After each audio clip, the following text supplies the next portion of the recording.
Salam Bapak Ibu, saudara-saudari, pecinta acara rehat dimanapun Anda berada. Kiranya damai sejahtera Kristus menyertai Anda semua. Pada saat ini kita akan belajar firman Tuhan dari Injil Matius pasal 18 ayat 1 hingga yang ketiga. Yang saya beri judul belajar dari kehidupan anak kecil. Tapi sebelumnya marilah kita berdoa dulu, mohon pimpinan Tuhan.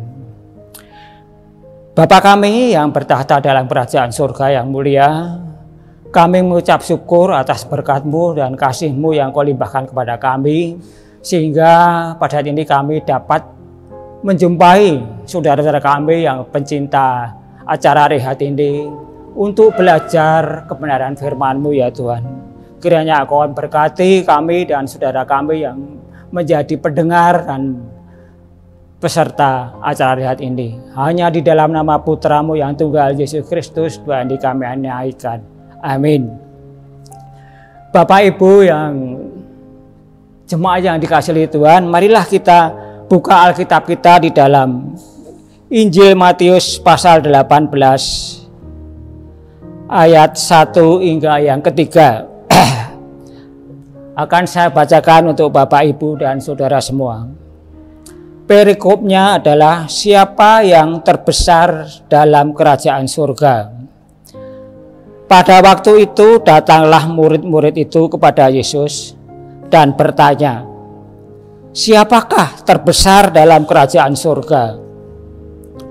Maka Yesus memanggil seorang anak kecil dan menempatkannya di tengah-tengah mereka, lalu berkata, Aku berkata kepadamu, sesungguhnya jika kamu tidak bertobat dan menjadi seperti anak kecil ini, kamu tidak akan masuk ke dalam kerajaan surga.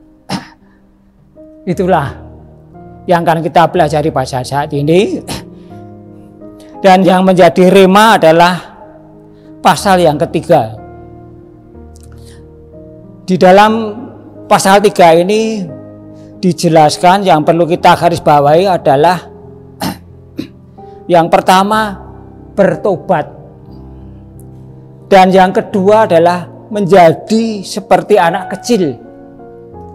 Jadi kalau kita belajar dari ini, kita bertobat itu apa? Nah, mungkin kita semua sudah pernah bertobat. Menurut Kamus Besar Bahasa Indonesia ialah sadar dan menyesal akan dosa atau perbuatan yang salah atau jahat dan berniat memperbaiki tingkah laku dan perbuatan. Itu dalam Kamus Besar Bahasa Indonesia. Nah, kalau di dalam Alkitab dijelaskan bahwa pertobatan adalah perubahan yang dituntut oleh Yesus yang terdiri atas dua hal. Yang pertama yaitu berbalik sama sekali dari segala sesuatu yang berdosa, dan yang kedua berpaling atau fokus pada Allah serta melakukan perbuatan yang benar untuk menghasilkan buah. Jadi di dalam pengertian ini bahwa seorang yang bertobat seharusnya tidak berbuat jahat dan meninggalkan hal-hal yang berbau dosa dan fokus kepada Allah dalam hal kebenaran, dalam firman-Nya, dalam kesetiaannya. Untuk apa? Untuk menghasilkan buah. Jadi kalau kita sebagai orang yang sudah bertobat tapi tidak menghasilkan buah dan hasilnya hanya sama saja seperti orang-orang yang mengaku bertobat tapi hanya pakai bajunya saja. Bajunya bertobat baik tapi perbuatan dan pikirannya masih sama seperti kehidupan lama. Itu tidak benar. Jadi Tuhan Yesus menegaskan bahwa kalau kita bertobat harusnya kita tetap fokus pada Allah, baik melalui kehidupan sehari-hari melalui pekerjaan kita harus mencerminkan kebaikan Tuhan dan kebenaran firman-Nya di dalam setiap langkah kehidupan kita. Dan yang kedua adalah menjadi seperti anak kecil ini. Bapak, Ibu, dan saudara jemaat yang dikasihi Tuhan, saya teringat waktu saya masih kecil, itu yang paling saya senang itu kalau saya diajak Bapak, ayo mandi, nanti kita jalan-jalan. Waktu masih kecil saya belum seperti keadaan sekarang ya, dimana dulu sepeda itu adalah kendaraan yang paling utama. Kendaraan bermotor belum sebanyak sekarang ini. Dan saya waktu itu diboncengkan pakai kursi penjalin itu di depan sepeda itu, dan diajak lihat kereta api. Tapi dulu kereta apinya tidak seperti sekarang pakai diesel bagus. Dulu kereta apinya tuh warnanya hitam, keluar asapnya itu. Saya takut sebenarnya, tapi takut ora apa-apa. Dia diajak dilatih dekat, enggak apa. Dan itu kalau suaranya itu seperti ya bus. Nah, dan yang lebih menyangka lagi kalau saya diajak ibu ke pasar belanja, pasti nanti pulangnya dibelikan oleh-oleh atau dibelikan mainan. Itulah yang mengapa Tuhan Yesus mengajak orang yang sudah bertobat harus seperti anak kecil. Yang pertama yang perlu kita pelajari yaitu bahwa seringkali orang tua atau dewasa itu menganggap anak kecil tidak tahu apa-apa sampai mereka akil balik atau dewasa. Padahal jika kita sadari, sebenarnya anak seringkali lebih tahu bagaimana menghadapi kehidupan ini. Oleh sebab itu Tuhan Yesus memperingatkan kita agar kita belajar dari seorang anak kecil tentang menghadapi kehidupan ini seperti yang Tuhan kehendaki, sehingga kita beroleh apa yang Tuhan janjikan dalam hidup kita. Selanjutnya apa yang bisa kita pelajari dari anak kecil? Ada 3 hal yang penting yang perlu kita. Yang pertama ialah anak-anak selalu bisa menikmati hidup mereka untuk hari ini. Nah, bagaimana kita untuk menikmati hari ini? Kadang kita susah ya, masih mikirkan besok bayar apa, listriknya belum dibayar, masih pusing ya. Tapi anak-anak tidak memikirkan hal itu. Anak-anak tidak pernah berpikir bagaimana untuk hari esok. Semua sudah diserahkan kepada bapak atau ibunya. Seperti yang terdapat di dalam Injil Matius pasal 6 ayat 34. Matius pasal 6 34. Akan saya bacakan untuk semua Bapak jemaat yang dikasihi Tuhan.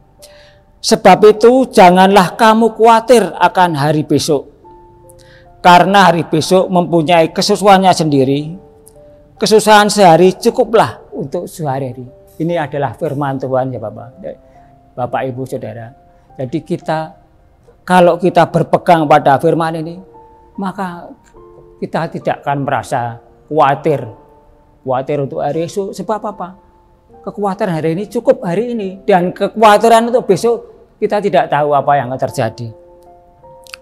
Dan yang kedua, anak hanya menjalani hidup apa adanya dengan mengandalkan orang tua mereka saja. Jadi anak itu tidak pernah lepas, jadi pokoknya percaya. Jadi kita kalau sebagai orang percaya, seharusnya kita itu percaya sama Tuhan kita Yesus Kristus. Istilahnya kalau dalam istilah Jawa ada gandul Gusti. Pak Pendeta pernah menyatakan kita gandul Gusti. Itu sudah aman, tidak akan ada permasalahan yang terjadi. Walaupun ada permasalahan, Tuhan pasti akan membantu menyelesaikan. Kita akan buka di dalam Filipi pasal 4. Ayatnya yang ke-19. Di situ tertulis, Allahku akan memenuhi segala keperluanmu menurut kekayaan dan kemuliaannya dalam Kristus Yesus. Jadi Allah kita yang maha kuasa ini akan memenuhi segala keperluan kita. Dan kemuliaannya asal kita tetap di dalam Kristus. Nah, untuk dalam Kristus gimana? Ya kita ya tadi istilahnya gandul Gusti, jangan lepas. Apapun yang terjadi, baik itu susah, senang, kita gandul Gusti. Jangan hanya waktu kita bahagia, senang-senang, lupa sama Gusti. Kita tinggalkan, setelah kita susah, baru kita datang, Tuhan tolong. Itu tidak dikehendaki oleh Tuhan kita. Jadi kita susah senang ya kita harus bersyukur. Bersyukur, mengucap syukur apa yang Tuhan telah berikan kepada kita. Yaitu segala sesuatu yang diberikan Tuhan itu adalah baik. Untuk apa? Untuk kalau kita susah, untuk menantang kita supaya kita bisa tahan uji. Untuk menaikkan tingkat kita, level kita supaya lebih kuat. Itu kalau kita kesusahan, tapi kalau kebahagiaan itu memang kerinduan Tuhan untuk membawa umatnya untuk berbahagia, yaitu dalam kehidupan yang kekal. Dan yang tiga, anak selalu mengatakan apa adanya dan apa yang mereka rasakan. Jadi anak tidak pernah berbohong. Jadi kita sebagai orang percaya, janganlah kita berbohong. Maksudnya berbohong gimana? Kita dalam menjalani kehidupan orang percaya, janganlah kita main sandiwara ya. Sandiwara, kalau hari Minggu kita kelihatan saleh, baik, tapi setelah kita keluar dari gereja, kita kembali ke kehidupan lama lagi. Itu tidak benar. Jadi itu tidak akan membawa istilahnya damai sejahtera di dalam kehidupan kita. Sebab apa? Kita hanya berpura-pura bohong. Jadi kalau kita ingin ikut Tuhan dan kita sampai kepada janjinya yang kekal, yaitu kita bisa mencapai sampai kekal di surga, kita harus fokus pada Tuhan. Jangan berbohong atau jangan main-main dalam mengikut Tuhan. Kadang kita baik, kadang kita tidak. Dan ya, yang namanya bertobat, kita harus meninggalkan kehidupan kita yang lama. Berbalik 180 derajat, kita fokus pada Allah dan kita belajar kebenaran melalui firman-Nya. Tiap hari, tiap jam. Jangan sampai kita kalau eling saja. Dan saya sangat gimana ya? Kita sudah jemaat lama di gereja ini beribadahnya itu kalau pagi ya jam 6, tapi masih ada yang terlambat. Berarti kalau saya sendiri, kalau terlambat itu saya merasa berdosa ya. Seolah-olah Tuhan sudah menunggu, mungkin menunggunya ya tidak. Mulai jam 6 ya, jam 5 Tuhan sudah datang ke gereja menunggu kita. Kita malah kadang masih belum bangun atau masih ngurusi segala sesuatu yang di rumah sehingga datangnya terlambat. Jadi kalau kita fokus pada Tuhan ya kerinduan kita itu harus kita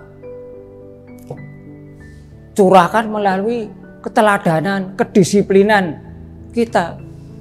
Sehingga apa yang kita lakukan itu berkenan di hadirat Tuhan.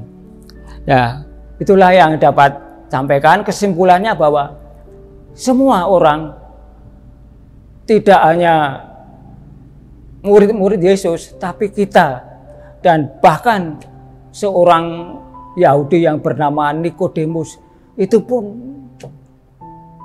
datang malam-malam kepada Yesus dan Yesus berkata kepada si Nikodemus, kalau kamu ingin masuk dalam kerajaan surga, kamu harus dilahirkan kembali. Bingung juga dia harus mana?